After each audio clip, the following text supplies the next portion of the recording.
WNST playoffs about to get going, as well as the NBA playoffs and the Orioles season here. But we did have a Liars Luncheon last week out in Owings Mills, and the draft is creeping up on us. Now 3 weeks out, we're going to get the NFL schedule coming out soon. And, of course, we have our London trip already underway, and you can join us on that trip by going to the WNST Road Trips tab, awaiting Green Bay, Nashville, Minnesota, and wherever the Raiders decide to play. But I know one thing, Ravens are going to be on the clock in a couple of weeks. This guy's been on the clock for a number of years as a repeat visitor here to WNST and a draft expert out at Draft Tech. You can follow his journey out on Twitter at Cole Muzio. That's Muzio.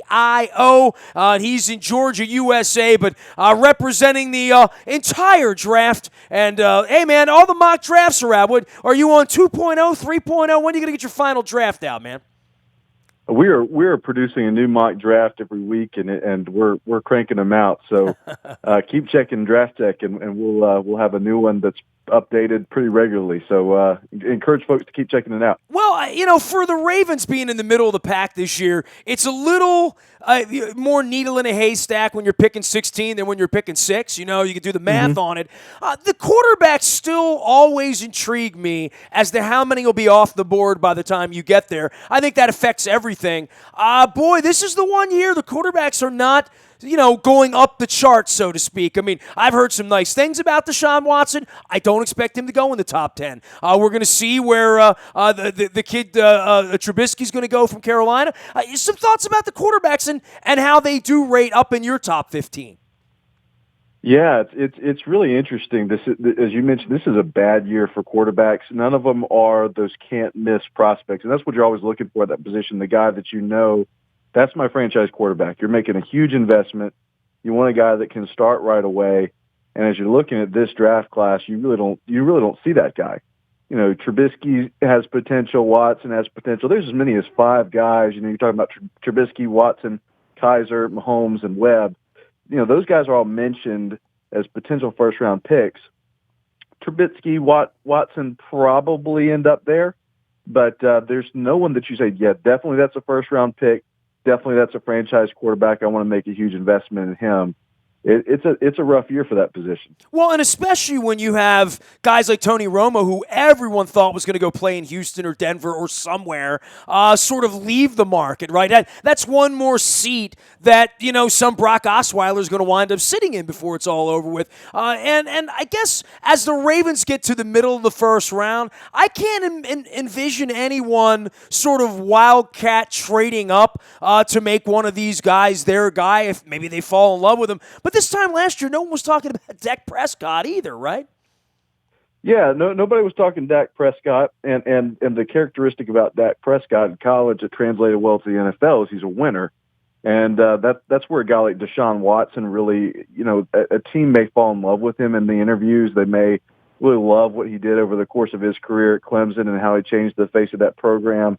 So that's where you may see a team talk themselves into a guy like a Deshaun Watson going, hey, I see some similarities in just how they comport themselves, how they've changed the culture of a program, and their ability to do that for my franchise. So a lot of teams around this time of year, they're playing it coy. And so we're not hearing a whole lot of buzz about teams falling in love with these quarterbacks, but that's going to be very intentional. It wouldn't shock me to start seeing some moves, particularly as you said, Tony Romo's off the market. There are a number of teams that are quarterback needy. And there's just not even that babysitter type. I mean, Tony Romo wouldn't have been a long-term solution for any team. He would have been a year, maybe 2.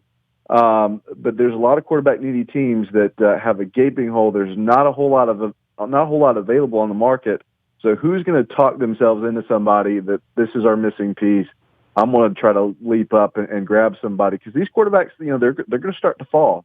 And who talks themselves into making that jump is going to be the interesting thing. We're on the line with Cole Muzio. He covers all things NFL draft. And, of course, so we'll be talking tons about the draft between now and then and examining many mock drafts and who's out there. All right, so drafttech.com right now currently, and I guess this is level 3.0 or 4.0. I don't know what mock it is. You guys got Corey Davis, the wide receiver, going to the Ravens at 16. It is fascinating. We went out to the Liars Luncheon last week, and I have for for 2 months now, 2.5 months since the Super Bowl, said it'll be a rush edge or it'll be a cornerback. Like, that's where the depth in this draft is. That's where the meat and potatoes. But, there's been some thought about the right tackle position with no Rick Wagner. I know the Ravens have talked about Nick Mangold at center.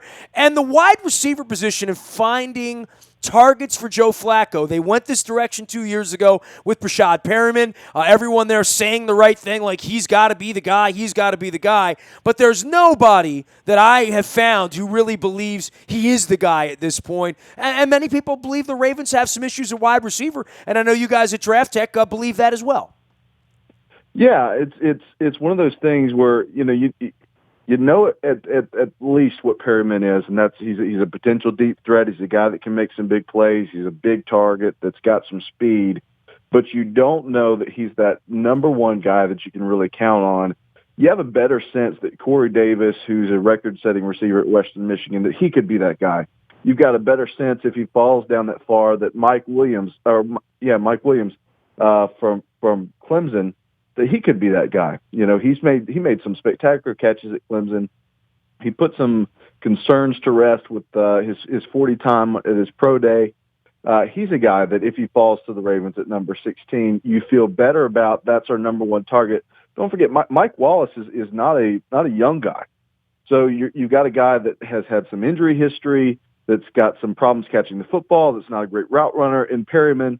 And then you've got Mike Wallace, who's not a young guy, and you've built your team around and invested heavily in your star quarterback who's got a big arm. The Ravens have done well, with getting the ball down the field, and that's what you want to do if you've got a Flacco as your quarterback, is get guys that can make big plays down the field, and it's a worthwhile investment. But you're right. You talk about, maybe you take a wide receiver, replace Steve Smith, prepare for the eventual, Mike Wallace decline. Maybe it's a right tackle. The guy from Wisconsin. Hold on, my kids just walked in. That's fine, man. We saw that on CNN. Or was it BBC? It's BBC when the kids walked in, I think. We all good? I think we're good. Yeah, Ryan Ramczyk, it is interesting. We're on the line with Cole Music, who has children problems right now, as well as draft problems at drafttech.com. Ryan Ramczyk, he's a guy that Mel Kiper had talked about, and I would be blown away if the Ravens took a right tackle, and I know there's been some argument on social media over the last week or two as to whether that's a good direction to go. And I said, well, you don't like it when Flacco is on his back. You don't like it when you're not running the football and you don't have a balanced offense. You can't run left, you can't run right. Drafting a tackle, there are worse things you can do, but there's far things less sexy than that pick at 16. But this kid's a solid football player out of Wisconsin. Yeah, you're right. It's not a sexy pick at all, and particularly when you drafted a tackle the year before. So a lot of guys, you want to see your team get the explosive playmaker, the guy that's going to be scoring touchdowns for you, the guy that you can go buy his jersey and wear that to the game. When you draft an offensive tackle, you're not exactly wearing his jersey around, but. I still have my John Ogden around here. We did okay with that one. Okay, but I hear you. But that's the rare exception. But Baltimore's a team that's going to always be built around, at least with kind of the nucleus as well as the way the franchise is going, built around throwing the ball deep, built around a strong running game, which they haven't had in years, and built around getting at the passer, having a strong defense that can have a pass rush. And right now, this is why Baltimore's a middling team. They've got a quarterback with a big arm. They haven't been able to establish the run game. Flacco gets sacked too often, and you got a pass rush that's been aging or not where it needs to be. And so that's what makes this draft really intriguing. Baltimore's had some very solid drafts. They've not gotten the star power. So what do they do here at number 16 where you're not going to get a superstar, most likely? It's going to be a real interesting draft. Number of directions they can go: right tackle, wide receiver, corner. They could go pass rusher. And one thing we haven't really mentioned is they could go running back. They keep investing, these third and fourth round picks in running back. What do you do if a Dalvin Cook is sitting there at number 16 and maybe you have a chance to get that Jamal Lewis, Ray Rice type back that you've really been missing? That would be another intriguing option for the Ravens. So there's a lot of directions they could go at number 16. they need to hit a home run there. Cole, who's your favorite player in the draft? And don't say Myles Garrett, somebody else. But I mean, a player that you think's a can't-miss player. Doesn't. It can be a blue chipper. It can be any player. You stole Myles Garrett from me. He's pretty darn good. I'll throw out one that not a whole lot of people are talking about, and I had the privilege of interviewing him a few years ago, and that's Carl Lawson out of Auburn. That's a guy he's got an injury history. That's the one negative I'd put on him. But this is a guy that's humble. He's hungry. And I say he's humble. He's humble in the sense of how he approaches his work, but he's very confident in exactly the kind of way that you want a pass rusher to be confident. He's a guy that's performed very steadily and has the potential to really get after the quarterback.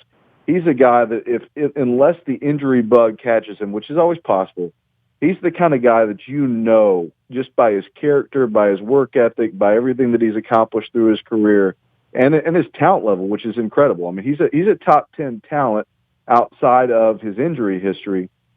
That's a guy that, if he can stay healthy, is a guy that can be productive. And I think in some of our recent mocks, we've had Carl Lawson going in the second round to Baltimore. And I tell you, if he falls to Baltimore at pick number 47, that is a huge, huge steal as long as he can stay healthy. And again, I keep throwing that caveat out there, but that's a great football player, a great locker room presence, a true leader. And that I can't say enough positive things about him just from interviewing him back in high school and then following his career. That's a great guy to add to your ball club and a great football player. See, that's exactly what I was looking for. I was just looking for something that wasn't like a chalk pick, It's easy to say you love Jabril Peppers or something like that. Hey, Cole, thanks for coming on, man. It's always a pleasure to check in with you during draft time. We'll be checking you out at drafttech.com as well as out on your Twitter at Cole Muzio. That's Muzio, doing all things draft and sports and Southern football. Great to have you on, Cole. Thanks for having me on. I appreciate it. You got a Cole Muzio out there at drafttech.com. You can find us out in the Buy a Toyota Audio Vault 24 hours a day from anywhere in the world on your mobile device by downloading the TuneIn Radio app. We do come in crystal clear from anywhere in the world that you are, including our morning newspaper, coming to your email inbox each and every morning at 7 a.m. That's all brought to you by Planet Fitness and PlanetFitness.com. Still $10 a month to get in the best shape of your life. You can learn more at PlanetOfTriumphs.com. Get a little inspiration there now that the weather is broken here this week. We got the Orioles out of town.